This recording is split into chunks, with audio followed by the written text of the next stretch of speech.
For 200 long years, the galaxy believed one thing with complete certainty: humanity was gone.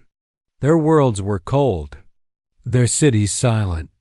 Their radio signals vanished, as if the entire species had stepped out of existence. Alien historians wrote books about their fall. Children across the stars learned that humans were powerful once, but too wild, too ambitious, and too hungry for stars. And then they disappeared. To most civilizations, it was a relief. With humans gone, wars slowed. Trade grew. Old enemies became cautious friends. The galaxy finally breathed without fear of the strange and stubborn species from Sol. But legends never fully died. Some elders whispered that humans were not destroyed. They were only sleeping. Some travelers claimed to hear something near the Sol system, like an engine heartbeat, deep and slow. No one believed them. Not until the day everything changed. It began as a sound. Not a normal sound, a deep, powerful vibration that moved across star maps like a wave. It shook satellites, triggered alarms on distant moons, and made space itself feel alive. Long-range scanners across 14 alien empires showed the same impossible reading. Power rising in Sol. At first, leaders thought it was an error, a glitch, a sensor fault.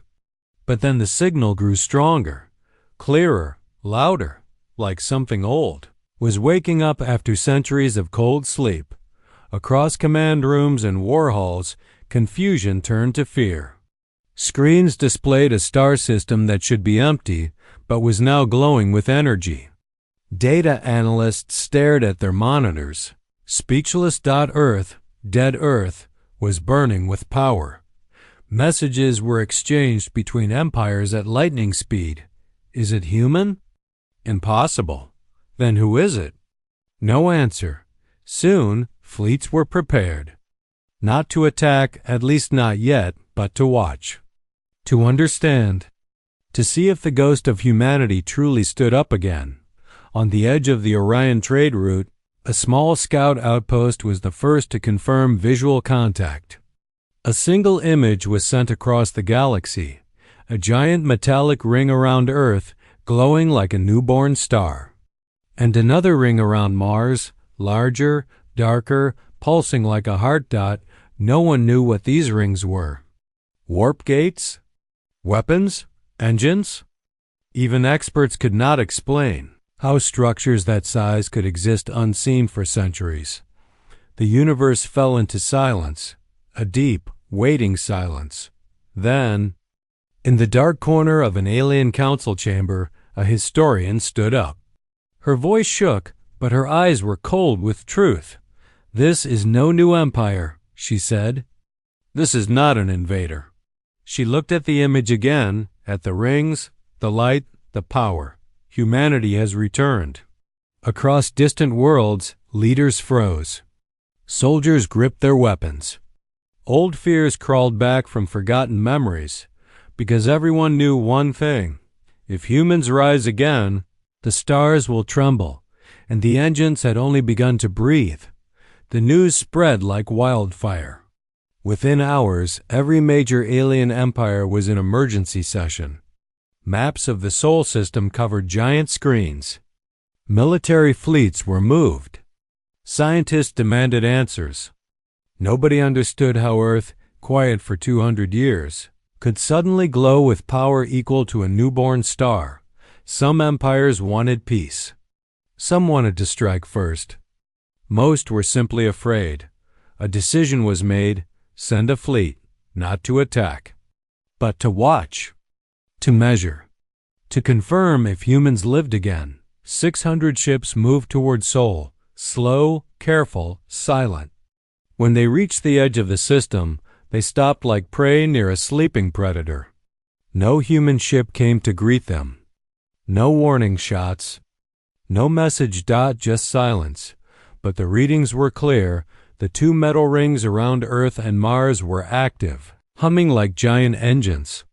Energy output was increasing every minute. It felt like something inside was charging, waiting, On the bridge of the alien flagship Valdorin, Captain Threx stared at the blue planet on his screen. "It looks quiet," his officer said. "Too quiet," Threx answered. They launched a small scout drone, barely the size of a car, and sent it toward Earth orbit. The galaxy watched.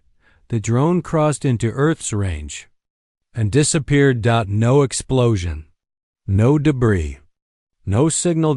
It was simply erased, like space itself swallowed it. Panic shook the fleet. "Pull back. Shields up. Something is watching us." But they were already too close. A bright line of light cut across the darkness. Fast, thin, perfect, like a blade made of pure energy. It passed in front of the fleet, not hitting them, only warning them. Every captain understood. Humans were awake. Councils across the galaxy argued louder than ever. They have grown stronger, stronger than before. "We must talk."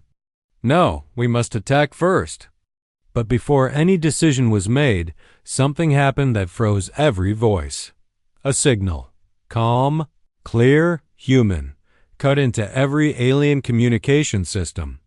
It spoke in simple words, in perfect universal tongue, with no emotion, no fear. "We see you." Every soldier felt their heart stop. Every leader felt their power shake. After 200 years of silence, humanity spoke again, and they sounded sure of themselves. More data appeared. The rings around Earth began to rotate, slow at first, then faster, like massive wheels made of star metal. Thunder-like pulses echoed through space. Some ships backed away, terrified. Others held position, unable to look away. They all knew one truth. Humans did not return as they once were. They returned stronger, and the question that now filled the universe was simple and deadly. What were they preparing for? Because no one builds engines the size of planets just for peace. The galaxy watched Sol with fear. 2 rings were awake now, bright, spinning, loud like thunder under space. Their shine reached even the darkest corners of the void. For 2 centuries, humanity was silent. Now their silence was broken, replaced with a roar that everyone could hear but nobody understood. Every alien empire tried to decode the signal. No results.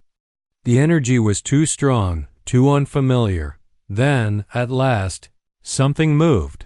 From behind the Earth ring, a shadow appeared, long, metallic, and alive with blue fire. Slowly, it came forward, like a king returning to his throne. A ship, not an old human ship, not like the ones history remembered. This was different, smooth like liquid steel, shaped like a blade, and powered by engines that bent the stars around it. The name on its hull was clear. Titan FORG, the first human flagship in 200 years. On every alien screen, alarms flashed. Some whispered, "This is impossible."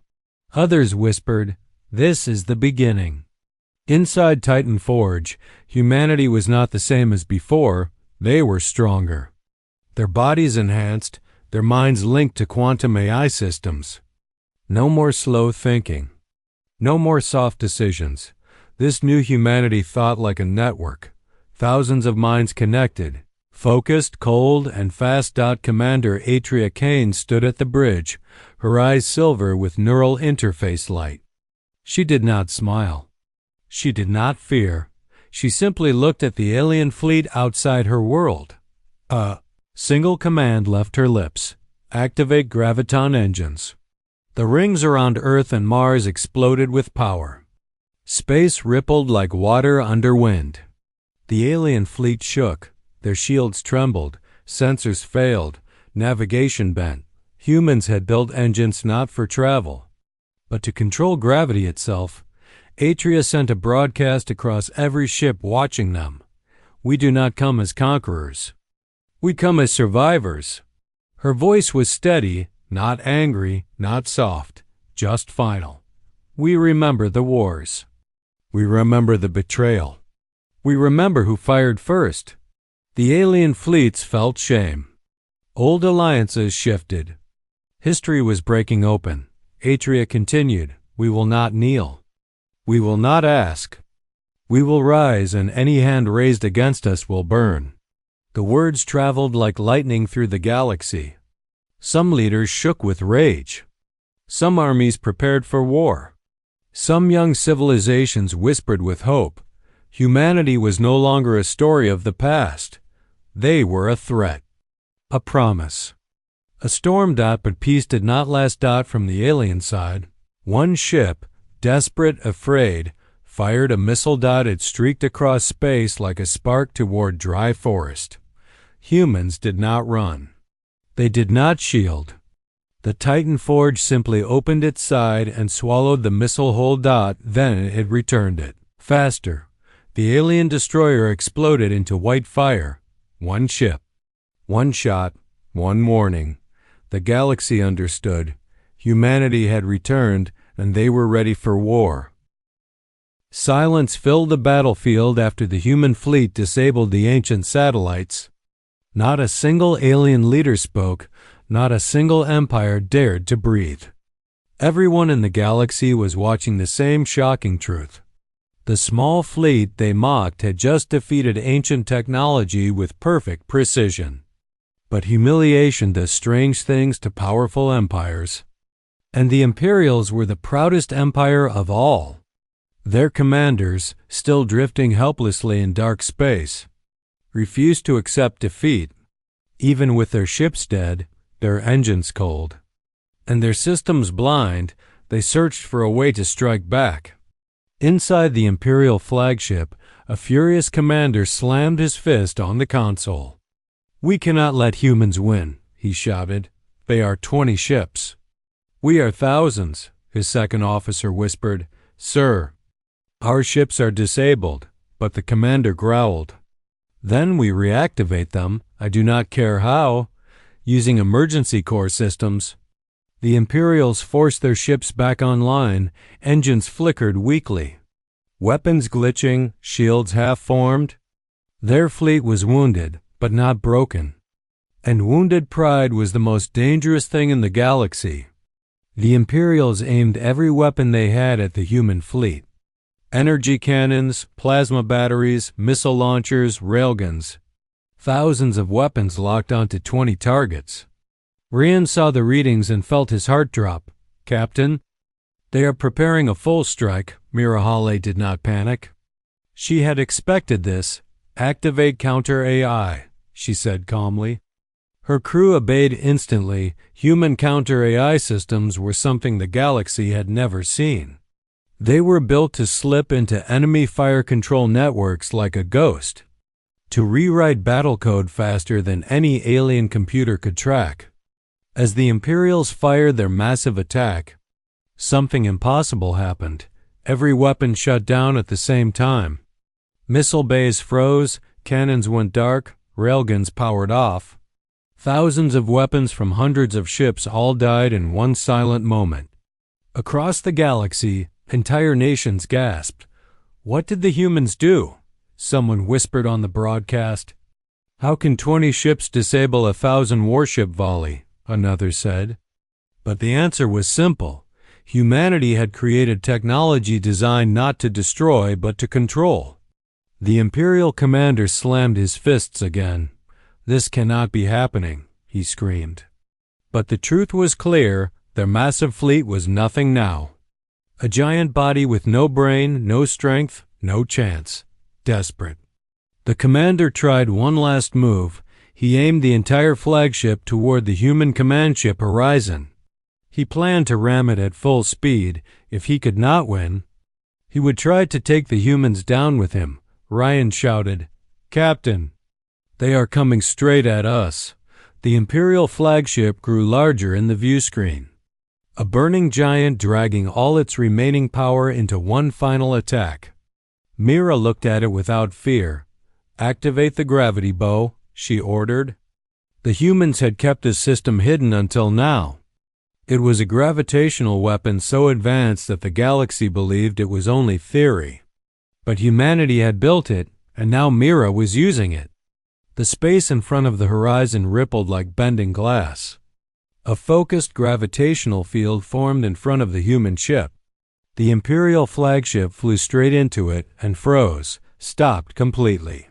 Held in place by an invisible force stronger than any engine, the Imperial crew screamed in terror. How are they doing this? What is this power? But Mira answered quietly. This is human preparation. The message reached every empire. Every commander, every citizen watching live. Humanity had faced thousands of ships and ancient technology, and they were still untouched, calm, and in full control. The galaxy finally understood. The small fleet was not small at all. It was the most advanced fleet the galaxy had ever seen. And the Imperials were done, defeated not by numbers, but by strategy, discipline, and power no one believed humans had. The battlefield went still as the Imperial flagship hung frozen in space. Humanity had answered back, and the galaxy would never forget it. The battlefield had gone silent. The Imperial flagship was frozen in space by the human gravity bow. Unable to move even an inch, the rest of the Imperial armada drifted like broken metal. Their weapons dead, their engines cold. Every empire watching the live broadcast had finally stopped laughing. Now they watched with fear, with respect, and with a new understanding. Humanity was not small. Humanity was not weak. Humanity was something the galaxy had never prepared for inside the horizon. Captain Mirahale stood calm at the center of her command bridge. Her crew waited for her next order, trusting her with their lives. The archive planet below still glowed softly with ancient light, but its weapons were disabled. Its satellites offline, its defenses neutralized. Humanity now controlled the orbit, and everyone in the galaxy knew it. Rian whispered carefully, "Captain, all hostile ships are neutralized." Another officer added, "The archive is stable. No more defensive reactions," Mira nodded. "Good," she said quietly. "It's time." She opened a wide broadcast to the entire galaxy. Every empire, every commander, every citizen watching the event felt the signal reach their screens. The image of Mirahale appeared before billions across the stars. Calm, steady, powerful. The woman who led only 20 ships against thousands. "And won. You laughed at us," Mira began. Her voice even and cold. "You called our fleet small." She let the words hang in the void. The galaxy remembered every joke, every insult. Every moment they mockingly dismissed humanity. "You believed size was strength," she continued. "You believed numbers gave you power." She looked out across the dark field of disabled ships. "But you forgot something important." Her fleet activated soft blue lights along their hulls, revealing hidden systems, technology no empire had ever seen. Fields of energy bent around them, calm and controlled. "We do not measure strength by numbers," Mira said. "We measure it by preparation, by discipline, by unity." The human ships moved into a new formation, surrounding the archive planet like guardians. Not conquerors, not invaders, but protectors. Mira continued speaking. "Humanity did not come here to take this world by force. We came to prevent a war. We came to stop any empire from using the archive to control the others." Her words echoed across the galaxy like a quiet storm. Empires who once mocked humans now bowed their heads. Some in respect, some in fear, all in acceptance. "The archive will not belong to one empire," Mira said. "It will not be a weapon. It will not start a new age of domination." Her eyes hardened. "But understand this," she said, "if any empire comes with greed, if any of you try to start war for this technology," her fleet brightened again. Dark hulls glowing with contained power. "Then you will face humanity again." The message was clear. Not a threat, not a promise, but a simple truth. The camera feeds from across the galaxy showed it all. Alien leaders whispering to their advisors. Soldiers staring at the frozen Imperial flagship. Civilians watching with wide eyes, all realizing that everything had changed. After Mira ended the broadcast, the bridge of the horizon fell quiet. The crew waited, wondering what the galaxy would do next. But nothing happened. No one moved. No one attacked. Every empire stayed silent. They had finally understood their mistake. Humanity was not a minor species anymore. They were not weak or unprepared. They were a force that could stand against ancient weapons, massive fleets, and thousands of years of galactic arrogance. The galaxy no longer laughed. Instead, they watched humanity take command of the archive world with calm authority. And from that day forward, the phrase small fleet held a new meaning. It was no longer an insult. It was a warning. A reminder that 20 human ships had changed the future of the galaxy. And that when humanity answered back, the entire universe listened.